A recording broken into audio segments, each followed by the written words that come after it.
Hello again, everybody. So today we're going to do something a little bit different because probably the most common comment I get under my videos is that people say, oh, do I need a capture card to do the blink RNG method to get shinies? And the answer is no.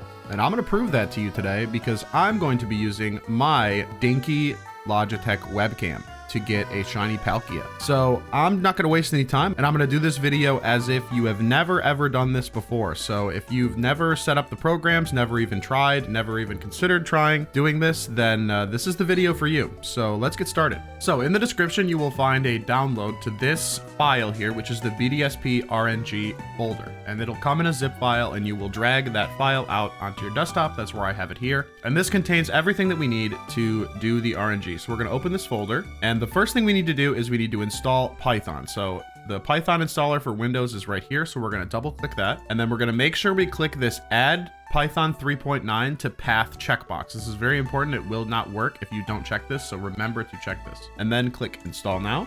And then when it's successful, you could just hit close. And now we need to move on to installing Player Blink. And so Player Blink is the program that we use to track the blinks of our characters. So it's inside this Project XS folder. And so the first thing we need to do before we click run and start the program is we need to click install. So double click install, and it'll open up a window like this, and it'll start scrolling a bunch of text. And what it's doing is just downloading the information from the internet and installing all of the individual pieces of the program. And so it'll take a little bit to run through all these. Just keep your eye on it. And if you get any errors while this is going on, it'll pop up and say like it stalled out or it failed. Just close out and run it again. And when you've done it successfully, it should look like this. If it says requirement already satisfied on every single line, then you are good to go. So once we've done install and once we have Python, we can now click run.bat, and that will open up the Player Blink interface. And this is what it looks like. If you need a little bit more direction in installing it, I also have quick start guides here. So if you want to have a text guide to follow along with, this is definitely the way to go. And so now let's move on to getting Player Blink set up. So I'm going to make this window a little bit bigger by clicking in the bottom right and dragging it to fill my screen. And then there's also going to be a command prompt window that's open for Player Blink, and this is going to be useful for tracking errors and making sure that our blinks are registering properly. So I'm going to select config_camera since I'm going to be using a camera today. And then now we need to figure out how to get a preview up. So you'll see here that we have this camera box and it's on 0. And every camera that's connected to your computer, or capture card for that matter, this also works with a capture card, has an index number like this. And to figure out what index number your camera is, you can go into the BDSP RNG folder inside Project XS and click camera.bat. And then what camera.bat is going to do is it's going to spit out a list of every capture device that the computer finds connected. And so they go in order of 0, 1, 2, 3. And so 0 is my capture card.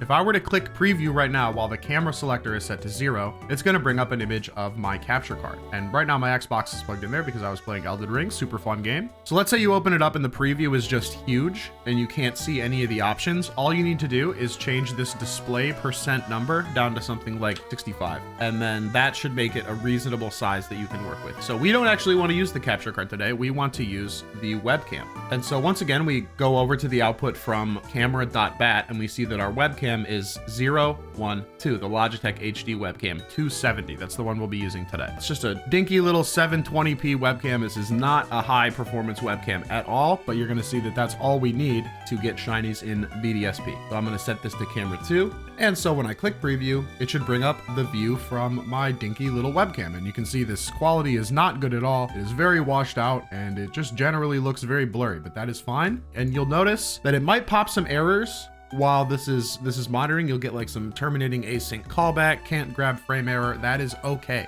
As long as you can see the preview here and the blue box is on screen, then you should be fine. And it looks like this is a little too big. And once again, I can't see my extra options. So I'm going to bump this down to 65. And now we've got a preview size that we can work with.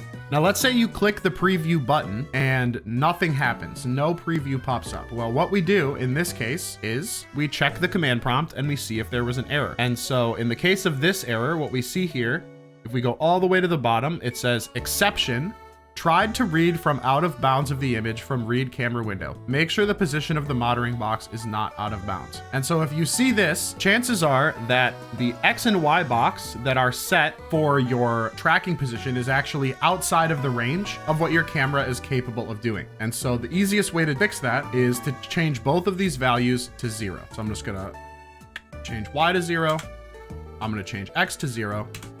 And then we're gonna hit stop preview and preview again. And now we should get a preview, and the blue box will be in the top left. And that is the 0, 0 coordinate in top left. And there's no way it can fail in this way if X and Y are set 0 and 0. Now, another error you might get is that your image is actually larger than the tracking box. And so I will show you what that would look like. So I reset my W and H values to 25 and 25, which is likely too small. And so now when I click preview, once again, we get no preview that pops up, and you'll be like, oh man, I don't get a preview, what's going on here? And we can see that it pops an error in the command prompt, and it says, exception, width and height of box cannot be smaller than selected eye image. So if you get this error, that means that your width and height are too small, and so you can click stop preview. And then I usually find that around 100 is good for me, but if you have a really high definition capture card or a really high definition camera, this number could be higher. But now that we've changed it and we click stop preview, and you can see we're now getting a totally normal preview once again. The first thing that we need to do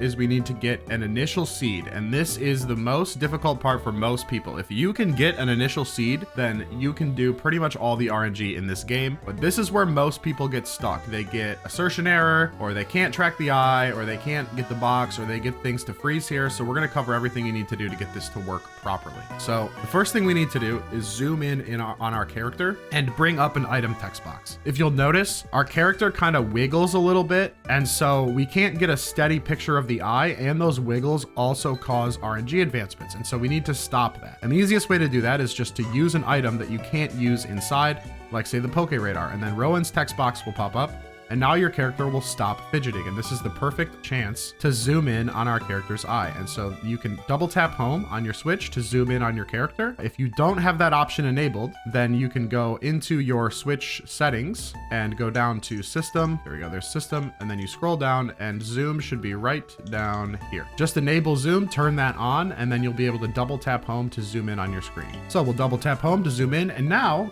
we have a nice image of the character. And this is all we need to monitor our blinks. Now what we need to do is we need to adjust the X and Y numbers to get this blue box over our character's eye. Now you might think we can type numbers into these boxes, but I would not recommend doing it. I would recommend actually just clicking and using the arrows, or clicking into the box and holding up or down on your keyboard. And that will move the box without actually typing in the box. There's kind of a bug in the program right now where if you type numbers into those boxes, it can crash the program, and I just really wouldn't recommend doing that. So use the arrow buttons or the arrow keys on your keyboard to move the box, as I'm doing here with the X and Y fields. And now we are over our character's eye, but it's not covering the whole eye. We want to make it big enough to cover the area around it. And so we're going to do the same thing. We're going to go to the W box, which is width, and we're going to hold our up arrow on our keyboard to make it wider. And then we're going to go to the H box and do the same thing until we have a large enough area to cover the eye. And then we will reposition so that the eye is completely covered. Now, this is great. If we've gotten this far, we're very close, but right now we can't actually, like, the program isn't tracking the eye. Normally there would be a little red box around the eye that shows that it's being tracked. And so we need to give the program an image of the eye that it can recognize from our feed. And the easiest way to do that is to click the raw screenshot button. So this is going to take a screenshot of the current preview, and then it's going to pop up this save as window. And then we just go to images, and I usually save it here in cam. Then I'm going to overwrite this C720.png and make sure that you actually put the .png on here. Otherwise it won't actually save an image file. You need to make sure you name it blah blah blah .png. And then I saved it in the Project XS images camera folder. That it can be wherever you want, but that is where I save them. And so now that we've saved that screenshot, we need to go into that folder, Project XS, images, camera, and then there is our screenshot. And then we're going to right click this, and we're going to go to edit, and it's going to open it up in Microsoft Paint. And then all we have to do now is drag a box around the character's eye, just the eye, like so, and hit the crop button. And now we have just a picture of the eye, and that might even be a little bit. I'm going to crop it another time, and there we go. That's a good eye snip from where I'm sitting. So hit file and save. Then you can close Paint and go back to player blink. and then we hit the select eye button, go to camera and select our new eye picture. And now you'll see that there's a red box around the area from before and there's a blue box around the eye. This is how we know it is tracking. So from here, what you could do is immediately start monitoring blinks to get your seed. And so what you might try doing is just hitting stop preview. Always click stop preview before you click monitor blinks or re-identify. We'll cover re-identify in a minute. But if you're gonna monitor blinks for your initial seed, you need to hit stop preview and then hit monitor blinks. And so now what it's gonna do is it's gonna start monitoring. And if you go into the command prompt, we can actually track that as it happens. And so we're waiting for our character to blink for the first time, and see she blinked and it registered a blink, and it actually registered a double blink, which I don't think it was. So this is the most important part, is making sure that what you see from your character matches up with what the program is logging. And so we want to make sure that if it logs a single blink, it was a single blink, and if it logs a double blink, it was a double blink, and it's not missing blinks and it's not getting fake blinks. Otherwise, you will get a failed to calculate seed from blinks error. It needs to be perfect. So let's keep watching here. So that was a single blink and that was a single blink. So it looks like it logged those. That logged a double blink, and I don't think it was a double blink. And so I think our settings are not quite perfect, and so we can hit stop monitoring and open our preview again. And so now how we would adjust this is we would go over to this threshold number. And so what the threshold number does is it's sort of the leniency of the eye. So basically it's how strict the program is being in detecting the eye and detecting the blinks. And so at 0.9, we're very strict. 1.0 is the most strict, and you'll notice if I go to 1.0, then it doesn't even find an eye. So we're gonna gradually work our way down. So 0.9 wasn't enough. So let's go down to 0.8. And now we will hit monitor blinks, stop preview, monitor blinks, open up our command prompt, and now we're gonna watch and we're gonna see if all the single and double blinks are registering properly. So that was a single blink and we got blink logged. Oh, and there's a perfect chance to show off that the switch in handheld mode will always dim the screen if you don't press the button enough. And it amazingly is still finding data, but I don't trust it when it's dim. The best way to avoid your switch from going dim is just to gradually hit a button that doesn't do anything on your Joy-Con. I usually just mash L1 or R1, and that usually does the trick. So because it dimmed halfway through, I'm actually gonna click stop monitoring, and we're gonna start fresh again.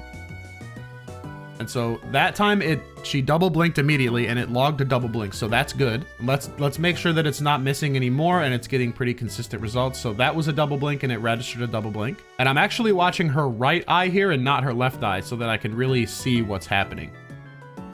And that was a single blink and it logged a single blink. I want to see another double just to make sure that the double blinks are really registering properly. That was another single. That was a double and it registered a double. So I think this is good. I think 0.8 is good for me to monitor a seed. And so now all you have to do is keep it running. And then once 40 blinks have been logged, we will get a seed. So I will check back with you once that is finished, and I will speed up this footage so it's not so long in the video. So it looks like we were successful in our first try and we were able to get a seed. So that is really good, but that probably won't happen for you. You'll likely need to go through that tweaking process a few times before you get an actual seed. And remember, threshold is how strict the eye tracking is. And I find that a value between 0.6 and 0.8 is usually the best. Below 0.6 and it's a little too lenient, and above 0.8, it's a little too strict. Somewhere in 0.6 to 0.8, you will find a sweet spot for you. And if the blink tracking does fail, this is the error that you will see. It'll say blink logged 40 of 40, and then it'll give a string of zeros and ones, and then it'll say assertion error. And then at the very bottom, you can see here, it says failed to deduce seed from monitor blinks. So if this happens, that means that either A, your eye snip wasn't good enough and you should take a better eye snip, going back to the screenshot process that I showed you before, or it means that your threshold was set incorrectly and it was either catching blinks that weren't blinks, or it was missing double blinks or something of that nature. So it needs to be exact, and just tweak that threshold value until you're confident that it can track all 40 blinks. So since we're going for Dialga and or Palkia, they're both exactly the same. We actually need to use a different config up here. Config camera is really just for getting yourself situated. So we actually need to click stop preview and go up to the configs, and then we're going to pick config_mount coronet. So we're going to click that, and that'll change some of these values. And so there's a chance it'll mess up your configuration, which I apologize, but you need to know how to switch between configs. So this is actually very useful for you. So now that everything's in position, I'm going to show you where we're at in the game. For Dialga and Palkia, where you need to be is right inside the door outside Spear Pillar. So we're at Spear Pillar, Palkia is right there, a little blurry, but he's there. And so the place that we need to monitor our seed is right inside the door here. And the reason we have to do it inside the door is because Palkia can blink as well. And we don't want interference from Pokemon NPCs. We want it to be a completely noiseless location. We call it noiseless because any other NPCs or Pokemon in the area create RNG noise. That is, they cause advances other than our character blinking. And we want the steady and predictable world of just one character blinking so that we can detect the seed from the patterns of blinks. And so just like before, I'm going to hit plus and use the Poke Radar inside. So this text box pops up. I'm going to double tap home to zoom in on my character. And since everything is all lined up, I can now just hit stop preview and monitor blinks. And now we just wait for the 40 blinks to happen so we can get the seed for our Palkia attempt. So we've successfully found a seed, and now it's time to find where our shiny Palkia is. And so to do this, we need to use our second program within the BDSP RNG folder, Pokefinder. So we're going to go into the Pokefinder folder and double click Pokefinder. Then we're going to go to the Gen 8 tab and we're going to click static because Palkia is a static Pokemon. And so we can go to Legends and we can click Palkia, or I think it defaults to Brilliant Diamond. Palkia and Dialga are the same, so it doesn't matter which one you click. And then we're going to grab in this S01 box here, we're going to grab the top line. That's our seed 0. We're going to hit Control C to copy. And then we're going to paste that into the seed 0 field in Pokefinder. And then we're going to grab the bottom seed here, seed 1, and we're going to copy that into the seed 1, Control V to paste if you don't know. And then we're going to set shiny to star square, which filters all the results on just the shiny results. Then we're going to click generate. And so we have a jolly shiny Palkia at advanced number 5254. So that's pretty good. That's a gettable shiny. And so what do we do from here? We're at advanced number 240. It's been 240 seconds since we got our seed. It's been a little while. But we need to go 5,000 more, which 5,000 seconds is a very, very long time. Like, that's too long for us. So we need to advance closer. And so to do that, we can use the Pokedex. And so what we do is we zoom out and we go into our Pokedex. And depending on how full your Pokedex is, opening it and scrolling through it will do different numbers of advances. So for me, scrolling through the entire Pokedex does around 5,000 advances. And so I just scrolled through the whole thing and then I close out and then I open my item text box again and then I zoom in. And now we're going to use the re-identify feature. And so what re-identify does is finds out how far we advanced from our initial seed. And so we hit stop preview and we click re-identify. And the nice thing about re-identify is that it only requires 7 blinks of data rather than 40. So it's a lot faster to figure out where you are after you've done your initial seed because you only have to get 7 blinks. So re-identify finished and we landed at 5,382, which unfortunately is past our shiny frame, but that is okay because we have another one at 6,789, which is pretty close to 5,392. But this isn't the actual number we need to stop on. So what we need to do now is open up our blink time calculator, which the link to that will be in the description. So the blink time calculator gives us the values that we need to go for our Pokemon. So you see I have a big list of recommended delays here, and for Dialga or Palkia it is 84, and so in the final A press delay box I have 84. And then timeline buffer, it's usually the A press delay plus around 30, except in the special cases like Arceus or Shaman where it's a very, very long reset. So for Palkia, all we need is 84 and 110, and I will add recommended timelines to the rest of these Pokemon so that you have references if you want to go for different Pokemon. But for our purposes right now, this is good, and all we need to do is input the advances value for our target into the target advances box. And so we would put 6, 7, 8, 9. And so now we know that we need to start our timeline at 6679, and we need to hit the final A press at 6705. So we need to get to 6679 before we can even begin the RNG, and we're at 5,009, so we still need to go around 1,000 advances. Now a full Pokedex scroll does around 5,000 for me, and it might be as high as 8,000 for you if you've completed your Pokedex, but we can move in smaller increments by just opening it up and hovering over a single Pokemon. So I usually use Bulbasaur because Bulbasaur is very predictable. Bulbasaur advances around 80 every time you look at it. So there's 80, 160, 240, and so I'm just going to keep opening up Bulbasaur a few times to advance, and then we're going to repeat the same re-identify process again, hopefully landing closer this time. Okay, so our re-identify finished and we landed at 6,532 and our start timeline at number is 6679. So we've got around 100 left, which is, you know, only like a couple minutes of waiting. So once you get this close, then you are good to zoom out within your game and get ready to start the rest of the RNG. So now we're watching this advances number until it gets to 6679. And then what we're gonna do is we're gonna click the timeline button. And so this is a good chance for me to explain what timeline does, because a lot of people don't seem to understand like what timeline is or why they should even use it. So what timeline does is it gives us a countdown, right? When you click timeline, this timer box is going to start at 10 and it's going to go 10, 9, 8. It's going to count down to 0.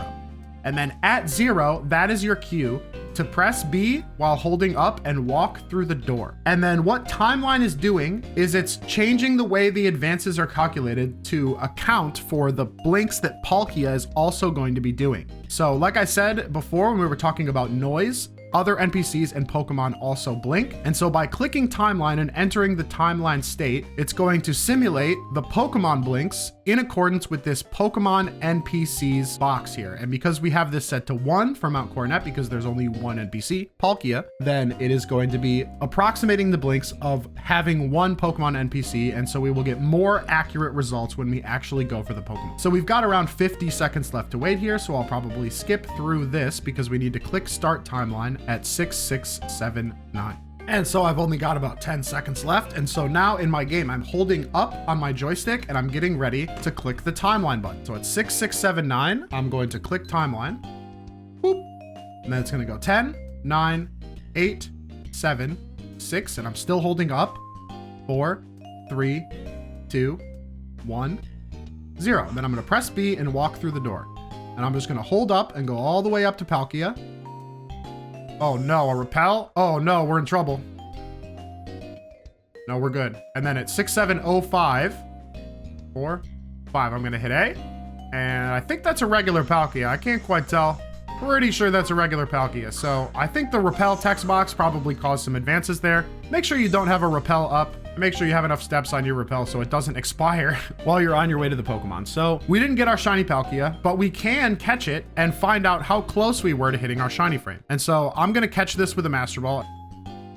And now the beauty of Pokefinder is that Pokefinder can actually just search up this exact Palkia that we hit on our seed. So the first thing we want to look at is the nature. So our Palkia was lonely. And in order to find it, we need to click this IV calculator button. So this is going to take in the Pokemon we just caught stats, and it's going to find which advanced number we hit. So we click IV calculator, and then we drop down to Brilliant Diamond and Shining Pearl, and then we type in our Pokemon here, which in this case is Palkia. And then we set our nature, which was lonely. And then we go over to the stats screen. And you can't see all the stats, but just trust that I am typing in the right stats. So it is level 47. Its HP is 152. Attack is 145. Defense is 99. Special attack is 160, special defense is 131, and speed is 113. And then we just click the find IVs button and it'll spit out the IVs for the Pokemon here. And so now back in our searcher, it actually updated these IV filters to match that Pokemon. And now we can just uncheck Shiny Star Square and go to any, and then we hit generate. And you can see that we hit 6791. So we were aiming for 6789. We were 2 advances late, and I would bet that the repel box popping up probably accounted for one of those advances late. And then the other fun thing that can happen is Palkia can actually blink in between when you hit the final A press and when it actually starts the encounter. And so there's a chance that you just miss by 1 as long as you're about 1 early or 1 late every time. I really say if you're within 2, chances are you're good. The only time you want to adjust this A press delay number is if you do a few attempts and you're consistently late or early every time. Like let's say next time I do this and I get 6792 or 6793, then I know that I'm hitting late. And if you're hitting late, you need to make your delay larger. So I would go up to maybe 85, 86. And if you're hitting early, you would make your delay smaller, and I would make it maybe 81 or 82. So because the repel text box messed me up, I'm going to actually reset, and I'm going to use the same settings again because I'm pretty confident the repel text box was the problem. And so now we just need to do the whole process from the doorway again. I'm actually going to run around to expire my repel so I don't accidentally have a repel trigger. Okay, perfect. So now we're at 9979, so we're very close. I'm gonna get out of Zoom, and I'm going to get ready to click the timeline button at 10021. It's in about 30 seconds. 19, 20, 21. Click timeline. 9, 8, 7, 6, 5, 4, 3, 2, 1, 0. Hitting B, walking through the door. And then at 10, 4, 7, we're gonna hit the second A press on Palkia. So it walks up, it cries, we hit A once. And then at 10, 4, 7, 3, 4, 5, 6, 7, we hit A. And hopefully this is a shiny Palkia. Hey, it is, look at that. All right, so there you go. Proof positive that the method does indeed work. You might not be able to tell, but that is definitely a shiny Palkia. And so there we go. You do not need a capture card to do this method. It is very, very possible with a camera, with just a dinky webcam. And that's pretty cool. So if you want to go for other targets, you can check out some of my other videos. And in the future, I will be making more videos for some of the other targets in this game. You can pretty much RNG manipulate every legendary, but some of them have, you know, slightly different variations. I have videos for Arceus up. You can do everything in Romanus Park. And then something like Shaman is also possible, but very, very, very difficult. You just need to watch the video to know. And you can even do the starter, which there is a different method for the starter, but I also have a video on that. So I wish you the best of luck, and I hope you look forward to more videos, and I will see you later. Peace.